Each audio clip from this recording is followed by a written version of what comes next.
అట్లా కాకపోతే ఇట్లా ఇస్తాను, ఇట్లా కాకపోతే అట్లా ఇస్తా అన్నాడు. అదే ఇచ్చుడు ఖాయం. అక్కడ మళ్ళీ బాండ్ రాపిచ్చినాం. బాండ్ రాపిచ్చేసి ఎవ్రీ వీక్ పంపిస్తాను. నన్ను అన్బ్లాక్ చేసిండు ఆ రోజు. అబ్బో, అన్బ్లాక్ చేసేసి సారీ అని చెప్పి హక్ చేసుకున్నాడు. హగ్గా హక్ చేసుకున్నాడు. ఏమన్నా ఏ లేదు బ్రో, ఫోర్ హెడ్ మీద సారీ అని చెప్పిండు. సారీ బ్రో, ఇంకోసారి మిస్టేక్ జరగదు అన్నాడు. 1 week లో మెసేజ్ చేసినప్పుడు ఒక 30,000 పంపించిండు. మళ్ళా బ్లాక్. Same story. మళ్ళీ సంవత్సరంన్నర ఇప్పటి వరకు ఏం లేదు. మళ్ళీ నాకు ఇంకో ట్విస్ట్ ఏంటంటే మళ్ళీ ఒకసారి ఇంటికి పోయినాం ఇట్లనే. నేను ఇంటికాడ ఖాళీ ఉన్నా. ఈ సాంగ్ ఇదంతా లాస్ అయిన తర్వాత మనకి ఇంకేముంటది. ఇంటికి పోయిన తర్వాత మా డాడీ నేను ఇంటికి పోతే ఉన్నాడు ఇంటికాడనే. అప్పుడు హైదరాబాద్ నుంచి ఇంట్లోనే ఉంటుండో.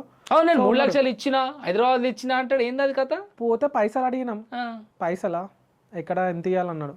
నీకు ఇచ్చేది అయిపోయింది కదా అని అంటాడు.